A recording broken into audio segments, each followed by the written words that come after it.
Olá, turma, tudo bem com vocês? Sejam bem-vindos aí às nossas últimas aulas, né? Estamos chegando ao final do semestre, estamos reta final mesmo, hein? Bora lá. Gente, ó, primeiro um aviso. Ainda dá tempo de fazer as tarefas atrasadas, tá? Vou receber a semana 10 até essa semana.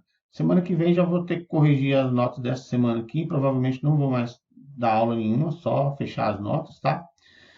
É, Quem não fez semana um e semana 2 não precisa fazer, basta fazer a partir da semana 3 em diante. Quem faz as atividades da semana 3 automaticamente ganha as notas da semana um e 2. Então, ó, dá tempo ainda de passar adiante sem precisar ficar de recuperação, hein? Então, vamos lá. Galera, ó, antes de ver a gravitação universal, nós vamos ter que estudar um pouquinho de astronomia e as leis de Kepler. A astronomia, na verdade, é o seguinte: é a ciência que estuda os astros, né, o universo. Nossa primeira noção de como o universo é feito, de como o universo funciona, tá? Não de como ele é feito, de como o universo funciona, foi dada pelos gregos, em que eles achavam que a Terra era o centro do universo e que todos os outros corpos giravam em torno da Terra. Havia, sim, alguns filósofos que defendiam que não, que era o Sol, que era o centro do universo, mas eles não obtiveram êxito em convencer as pessoas disso. Até porque, ó, você olha para o céu, nós já discutimos isso em aulas anteriores, né? Você olha para o céu e vê o Sol girando em torno da Terra, vê a Lua girando em torno da Terra, e se tiver paciência para fazer essas anotações, vai perceber que as estrelas também giram em torno da Terra. Mas isso é porque do nosso referencial, aparentemente é isso que acontece, né? Mas, já estudamos isso antes, isso é devido ao referencial. Posteriormente, foi provado que não, que o Sol é que era o centro da nossa galáxia. Mas enfim, vamos aqui, devagar e sempre, né? Então, ó, primeira teoria de como funcionava o universo chamava teoria geocêntrica. Ela foi formada por esses gregos antigos e foi melhorada com o passar dos séculos até que um cara chamado Cláudio Ptolomeu, no século II depois de Cristo, fez um esquema de como que funcionava aí esse universo dos gregos lá. Olha só, a Terra era o centro do universo, os outros corpos giravam em círculos ao redor da Terra, mas observa ó, que alguns giravam. Ó, aqui é Mercúrio, tá? Mercúrio gira em torno da Terra, mas ele também faz giros em torno de um centrozinho aqui, ó, tá? Porque inicialmente os gregos fizeram só isso, mas tinha coisa que não batia. Eles olhavam para o céu, quando o Mercúrio chegava aqui, em vez de Mercúrio passar direto, ele fazia esse giro aqui no céu. Então eles pegaram o Ptolomeu, foi e fez esses círculozinhos aqui, ó, para explicar melhor. E aí eles olhavam para o céu, faziam as continhas, as anotações e davam quase certo. Então, opa, beleza, isso aqui está valendo, está funcionando. Então é assim que é a ciência, ó, galera. Não é uma certeza absoluta. O cara, quando a gente cria uma teoria, que fala, é só uma teoria. Não é só uma teoria. Uma teoria científica é uma teoria baseada em observações, mas ela não é uma verdade absoluta. Quando você encontra falhas nessa teoria e formula uma teoria melhor, aquela teoria é abandonada e a gente parte para outra.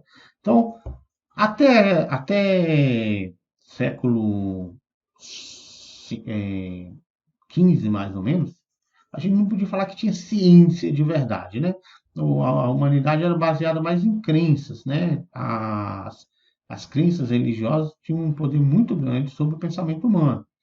Então, até para você mudar uma teoria, você não estava mudando só o pensamento de uma pessoa, você estava mudando aquilo que foi dito para você, que era a obra de Deus. Então, não era fácil o cara chegar e simplesmente falar que uma coisa mudou. Não é isso, entendeu? Para mudar da teoria geocêntrica, em que a Terra era o centro do universo, o ser humano era o centro do universo, você tinha que brigar com dogmas religiosos. E, como vocês já viram nas aulas de história, né, a igreja em geral tinha muito poder e não queria saber muito dessas mudanças, assim, tá? Mas acontece que as pessoas continuaram observando o céu, observando, fazendo anotações, e percebiam que havia falhas nesse modelo do Cláudio Ptolomeu. Tinha posições que os astros assumiam que não eram compatíveis com isso aqui. Tinha que ficar fazendo ajuste, fazendo ajuste, fazendo ajuste. Até que alguém chegou e falou: não, peraí, galera, ó, eu tenho essas observações aqui, eu fiz essas anotações, tem esses cálculos, e, na verdade, o céu é assim: o Sol é o centro do universo e os outros astros percorrem ao redor dele. E lá no final tem o firmamento. Aí, assim, isso aqui arrumou confusão pra caramba. Mas isso não faz parte da nossa aula. Faz parte lá da aula de história lá de vocês. Enfim, não foi fácil convencer as pessoas da época que isso aqui é que era o modelo correto. No entanto, com observações, cálculos matemáticos, e com muitos livros e questionamentos, acabou se convencendo que, na verdade, era assim. Essa teoria aqui, heliocêntrica, em que o Sol é o centro do universo, foi proposta pelo polonês Nicolau Copérnico. Tá? Ele demorou muito tempo pensando sobre isso e nem teve coragem de publicar o livro. Se publicava ou não publicava, tinha medo de parar numa fogueira, enfim. Tinha muita briga com a igreja, mas isso não é da nossa área, não. O que importa para a gente é o seguinte, que um camarada chamado Tycho Brahe, tá? Passou 20 anos fazendo anotações, fazendo tabela, fazendo desenho. Claro que o cara não passou os 20 anos fazendo só isso, né? A maioria da parte desses 20 anos, o trabalho dele foi dedicado a isso. Era um cara rico. À noite, ia para as noites, né? Ficava observando o céu, fazendo anotações e anotando o dia do ano. E foi fazendo as anotações, anotações, anotações, tá? E verificou que mesmo o sistema do Copérnico aqui, ó, que já era um sistema melhorado bem melhor do que o geocêntrico, mesmo ele ainda continha algumas falhas que precisavam ser corrigidas, tá? O Tico não conseguiu corrigir, provar para o mundo essas falhas. No entanto, o trabalho dele de anotações, 20 anos de anotações, ele trabalhava com outros caras, né? Ele tinha um discípulo chamado Johannes Kepler, tá? O Johannes, analisando o trabalho do Tycho, e ele era um matemático muito bom, provavelmente melhor do que o Tycho, trabalhou mais 17 anos em cima do que o Tycho deixou, e aí ele conseguiu estabelecer leis matemáticas em cima desse trabalho que o Tycho fez. Primeira coisa que nós chamamos hoje de primeira lei de Kepler, mas que ele estabeleceu através das observações do trabalho do Tycho foi o seguinte: primeiro, os planetas realmente orbitam em torno do Sol, verdade, como está lá na teoria do Nicolau, beleza? Realmente os planetas giram em torno do Sol, mas não são circunferências, são elipses, tá? Que é uma coisa mais parecida com um ovo do que com uma bola.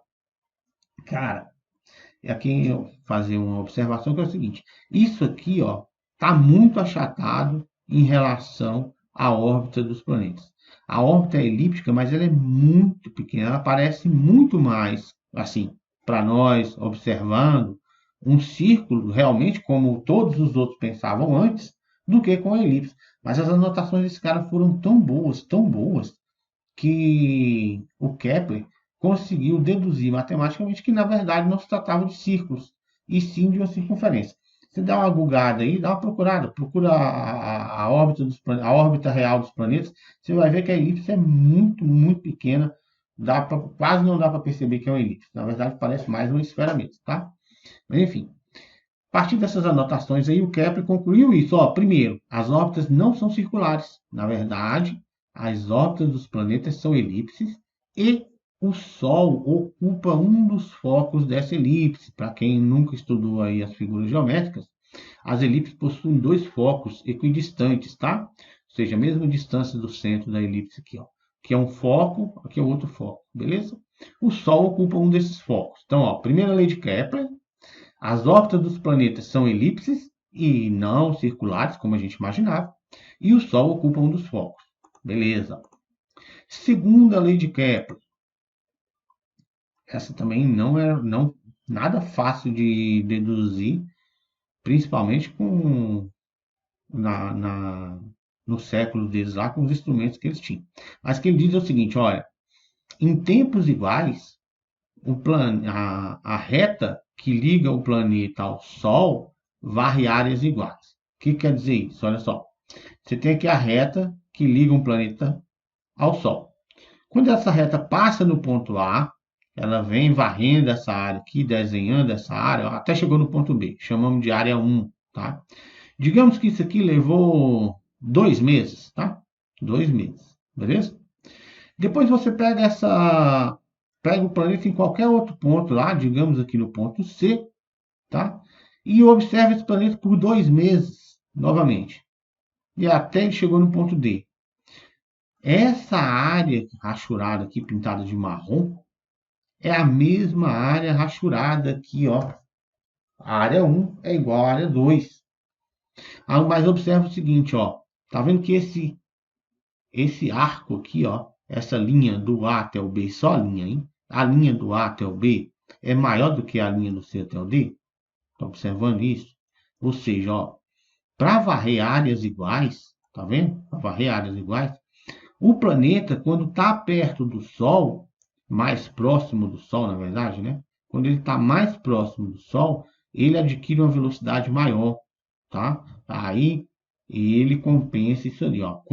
Então, como é que funciona? O planeta vem girando ao torno do Sol, não é com velocidade constante. A velocidade vem mudando, mudando, mudando. Quanto mais próximo, maior a velocidade. E aqui, a partir daqui, ele começa a diminuir. Bem do centro aqui, ó. Ele passa a diminuir a velocidade, diminui, diminui, diminui, diminui, diminui, diminui, diminui. Aqui é a velocidade mínima dele. E aqui ele volta a ganhar a velocidade, ganhando, ganhando, ganhando, ganhando, até chegar na velocidade máxima. Então é isso, tá? Em tempos iguais, varre áreas iguais. Então a segunda lei é a reta que une o planeta ao Sol, tá aí, ó, qualquer uma dessas quatro que nós pegamos, né? Varre áreas iguais em intervalos de tempos iguais. Então nós já temos duas leis de Kepler aí. A primeira, a órbita do planeta é elíptica. Segunda, em tempos iguais, varre áreas iguais. E por último, a terceira e última lei de Kepler, e a mais difícil de estabelecer, foi baseada em tabelas feitas pelo Tycho, tá? Aqui nós temos uma tabela aqui que diz o seguinte, olha, mostra o planeta, o período de revolução, sabe o que é o período, né? O tempo para dar uma volta completa em torno do Sol, o raio da órbita e a terceira lei de Kepler. Então vamos aqui devagar. Ó. Nós temos aqui Mercúrio, Vênus, Terra, Marte, tal, tal, tal, tal. Período de revolução em anos, ou seja, em anos terrestres, tá? Qual é o tempo que a Terra leva para dar uma volta em torno do Sol? 1 ano. 1 ano é o tempo que a Terra volta. Nós estabelecemos aqui o nosso 1 é esse, nossa unidade de medida, beleza? Já Mercúrio e Vênus levam menos tempo, tá? 0,2, tá? Deixa eu fazer uma continha aqui para você saber ali, ó. Quantos meses isso lhe dá? Se você quer saber quantos meses 0,241 dá, é só você fazer 0,241 vezes 12. Isso dá 2 meses, 0,892. Vamos ver quantos dias. Aí você pega só o 0,892 vezes 24, 21 dias, tá? Então, ó, isso aqui são 2 meses e 21 dias, aproximadamente, tá? É o tempo que Mercúrio leva para dar a volta em torno do Sol. Então, ó, enquanto a Terra dá uma volta em torno do Sol, o Mercúrio ali dá quase 5. Vênus dá quase 2. Beleza? e assim por diante. Então, ó, tempo de revolução, 1 ano, 0,2 anos, 0,6 anos, aproximando aí, tá? 1,8 anos, 11,8 anos, 29,6 anos, 83 anos, 165 anos, 248 anos. Plutão tem dois asteriscos aqui, que é o seguinte: em 2006, se eu não me engano, aqui, deixa eu ver. No livro de vocês nem tem mais, tem tirado, mas enfim. Em 2006, o Plutão foi rebaixado para planeta anão, e em 2008 criaram uma nova categoria de Pluto. Ah, esqueci. Enfim, isso não é importante também. Mas enfim, ele não é mais um planeta, tá? Então ficamos por aqui, até Netuno. Então, olha só. O raio da órbita em UA aqui, galera, unidade astronômica. Unidade astronômica é o seguinte. Ó, de novo, como nós estamos na Terra, nós dissemos que a distância da Terra até o Sol vale 1. O quê? Uma unidade astronômica, tá? É isso. Quanto que vale a distância da Terra até o Sol? Uma unidade astronômica, beleza? Assim como alguém chegou e pegou aquele pedaço de coisa lá e disse, ó, isso aqui é 1 metro. Pronto, beleza. Aquele tamanho ali passou a ser 1 metro. Então, nós aqui criamos a unidade astronômica. A Terra, a distância do centro da Terra até o centro do Sol, em média, né, já que ela não fica sempre a mesma, já que a órbita é uma elipse, é 1. Beleza? Beleza. Então, qual é a distância de Mercúrio até o Sol? 0,387 dessa da Terra. 0,7 Vênus até a Terra. Marte. Marte é 1,5 vezes mais longe do Sol do que a Terra. Júpiter, 5 vezes a distância da Terra até o Sol.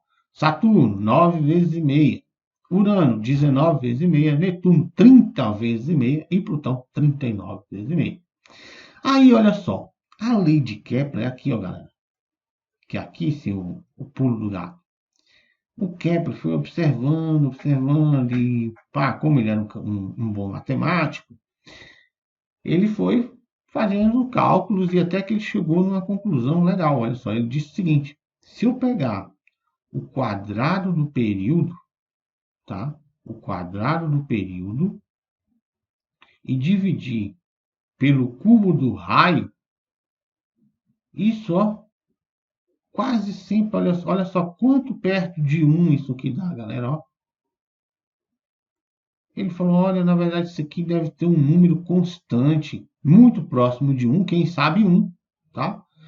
Mas que, devido aos erros experimentais mesmo, lembra que esse pessoal não pegava uma trena e saía medindo de um planeta até o Sol. Isso aqui era feito com base estatística, perdão, com base observacionais, apenas trigonometria básica, velho. É caneta e papel mesmo, tá? Não tinha raio laser, não tinha nada. Então, você vê que a diferença aqui é muito pequena, ó.